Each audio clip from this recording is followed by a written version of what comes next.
各位好，我係香港專業地產顧問商會秘書長汪敦敬。喺2014年裏邊咧，我哋點度過呢？過一年我哋最初係評估個樓市係先跌後升嘅。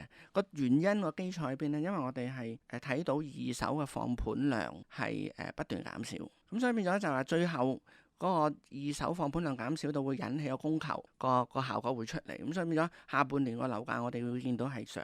咁呢個都係我哋預料嘅。咁但係問題就係話呢個放盤量二手放盤量繼續減少個情況呢，會繼續伸展喺未來一年嘅。咁我哋不如講下二手放盤量點解會減少呢？就我相信係喺嗰個滯脹，即係之前即係喺2014年仲係一個以滯脹為主嘅經濟情況，就係話再加上喺辣椒呢，就會令到嗰個再投資嘅風險同埋成本增加。咁變咗市民咧就會選擇唔放盤。呢個新嘅趨勢咧就喺而家仲喺度持續嘅。咁另外一方面我都想回顧下白居易啦。白居易政策就我本人係支持嘅。